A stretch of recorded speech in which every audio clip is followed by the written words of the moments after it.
Hello, today we are going to teach you the environmental field skill of how to jumpstart a car from another car's battery.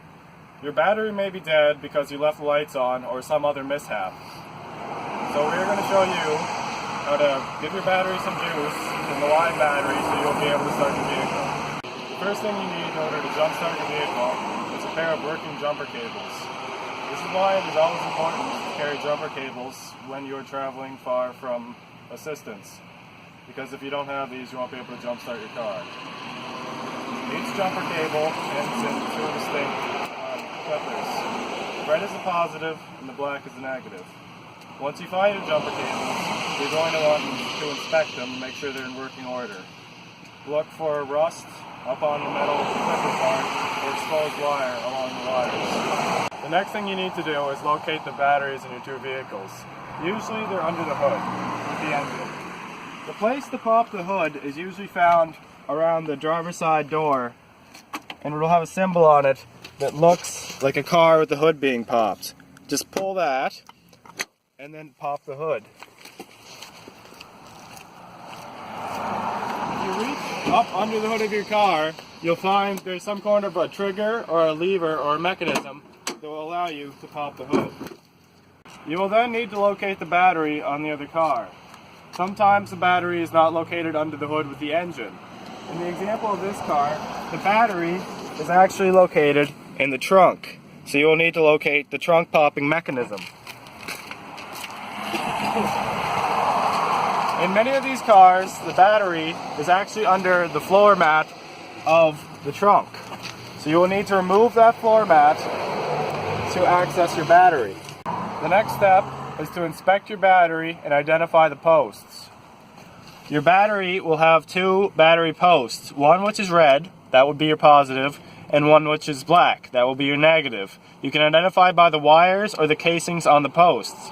To properly inspect your batteries, look over the whole thing for any white buildup, that's battery acid, and this can be dangerous in case your battery sparks while boosting.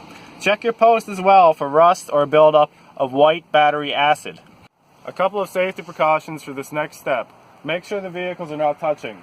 If two pieces made out of metal are touching, they may conduct and this will be bad. A second precaution is to make sure the keys are out of the ignitions of both vehicles. You are now ready to begin hooking together your batteries.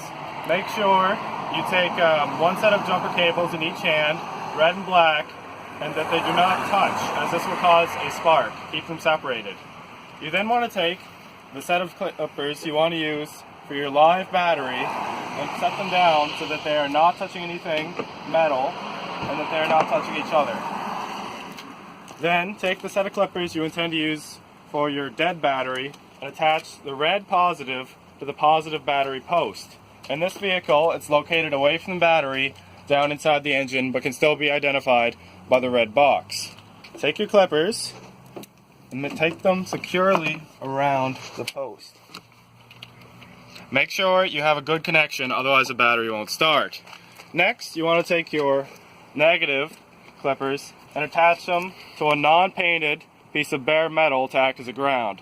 Make sure that what you're using as a ground is bare metal and not next to a wire or any moving part. You're now ready to begin hooking up your cables to your live battery. Make sure they do not touch at any point in time. Take your red clipper, which is attached to the red battery post of your other vehicle, and attach that to the red battery post of your live vehicle.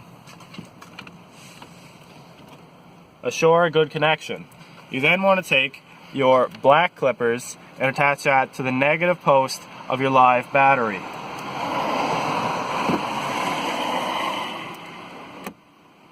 Assure a good connection and you are ready to go. Now that your batteries are wired together, you are ready to start your vehicle. However, first, for safety precautions, you must make sure that none of your cables are anywhere near any belts or moving fans within the engine cavity, as this can be dangerous.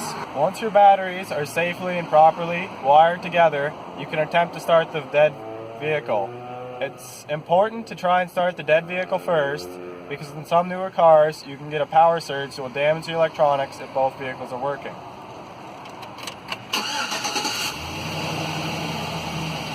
If your vehicle with a dead battery did not start when you tried it, you will need to start the vehicle with a good battery.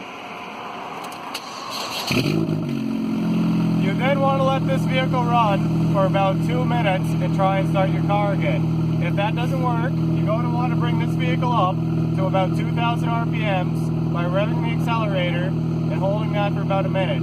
If that still doesn't work, shut both vehicles off and check the connections on your batteries.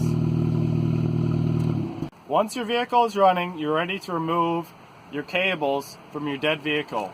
First off, take away the negative or ground cable. Make sure they do not touch, and then remove your positive or red cable from the dead vehicle. Set them somewhere safe where they are not touching each other or any piece of metal which could conduct electricity. Once you're ready for that, remove your positive or red cable from your live battery. Hold that in your hand so it doesn't touch anything, and then remove your negative cable. You've now successfully jump-started a car.